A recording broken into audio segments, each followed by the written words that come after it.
Chismis Dyan, welcome back to my YouTube channel. Marami nga ang nanghinayang sa tambalan nila Alden Richard at Catherine Bernardo. Matapos kasi ang kanilang comeback movie ay tuluyan na ngang nawala ang momentum ng kanilang love team. Marami ang nagsasabi na for the movie lamang, kaya naman inilabas nila ang tila panliligaw ni Alden Richard sa aktres na si Catherine Bernardo.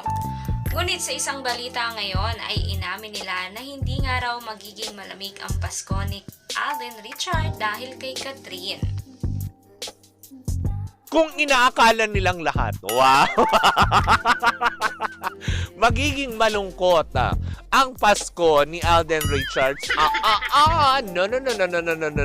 No. Diba? Kung ang Daniel happy na, diba, naka-move on kasi may kailan na. Tapos, 'di ba, rumored na lang pa lang naman din yung kay Catherine, 'di ba, may Mayor Mark.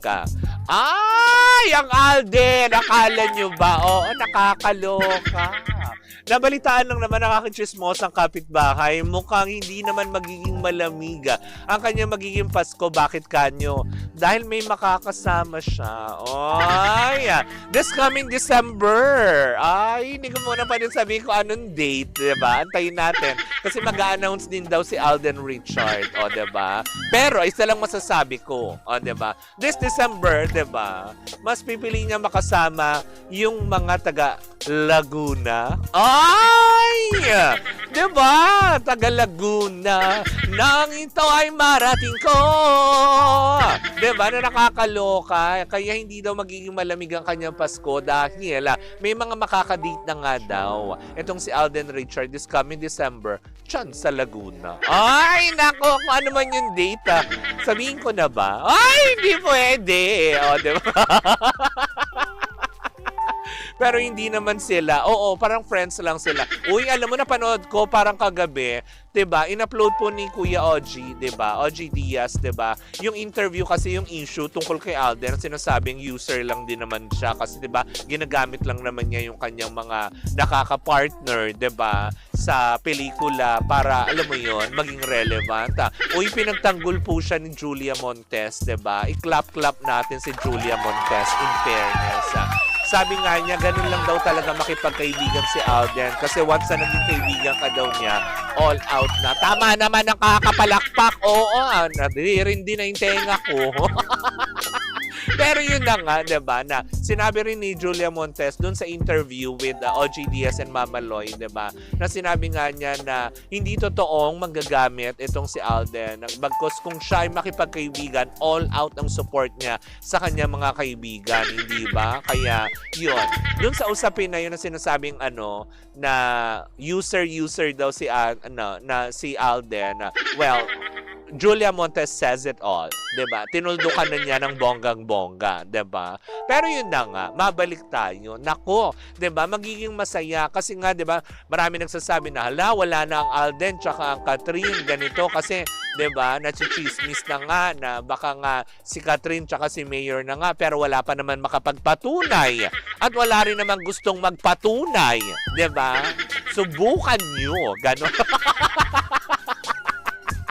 Subukan nyo. Kaya, diba, sinasabi nila, nako, magiging malungkot si Alden. Hindi. Alam nyo kung bakit, diba? Ay, nako, hindi ko pwede munang i-explore. Pero, yung mga detalye lang na sinabi ko kanina is totoo po yan na this coming December, may mga makakasama siya, may mga makakadate siya. This coming, bigyan ko na lang kayo ng clue, diba? Parang second week ng December, nakakaloka it is, 'di ba?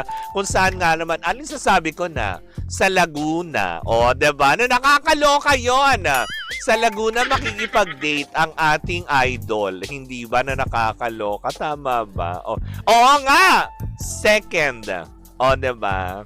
Second Saturday. Wow! Nagbigay ka na ng mga detalye. Nakakaloka ka, 'di ba? Second Saturday yan ng December. Ewan ko kung matutuloy yan pero yun lang yung akin nasagap kasi mag-aanunsyo din naman si Alden patungkol naman dyan. Hayaan na muna natin sa kanya manggaling. Wag na sa atin. Basta tayo, 'di ba? Ang sinasabi lang natin, hindi magiging malamig ang kanyang Pasko dahil may mga magpapainit ng kanyang Pasko na kanyang makakapiling this coming December sa Laguna nang ito ay marating ko. Diba? Na nakakaloka. Ay, wow, may ka-date na po siya. Yes. Diba? Kung sino man yan, malalaman natin yan, diba? Sa December, puk, ganon na. Antayin na lang po natin. Maglalabas po ng anunsyo, diba? Huwag na natin pangunahan. Baka mausog. Diba? Baka mausog-usog pa. Nakakaloka. Kasi di ba usually pag ganyan, yung pinangungunahan natin, yung mga bagay na hindi dapat, di ba? Minsan nauusog. Di ba? Kaya, pera usog. Narinig niyo yung katok, di ba? Naniniwala din ba kayo ganon sa pagkano katok-katok, di ba? Pera usog, di ba? Yung mga Anyways, yun lang ang kaya kong i-explore ka. Basta isa lang masasabi ko, hindi mag-iisa si Alden Richard this coming December. Ay! Kung may mawala ng isa, may pumalit. Ay! Diba? May papalit. Diba? Kung sino man yan at ilan man sila, well, malalaman natin yan. Like what I've said, diba? It's a good news din. Good news ito for Alden Richard. Hindi po ito intriga, hindi rin po ito lahat. Pero ang tabayanan po natin dahil siya mismo ang mag-a-announce niyan. Kung ano man yan tututukan natin yan sa pagbabalik natin bukas. Pagbabalik bukas! Marami pa rin ang umaasa kasi na Katden fans na totoo ang chismis na palihim na nagkikita sila Alden at Catherine. Kaya mga ka-chismis dyan na lang ang opinion nyo sa usapin na ito. Comment down below, and if you like this video, please subscribe my YouTube channel and click the notification bell para mas updated ka ka-chismis trend. Thank you for watching. Throwing hundreds when I wouldn't be the first time I done it. Throwing hundreds when I wouldn't be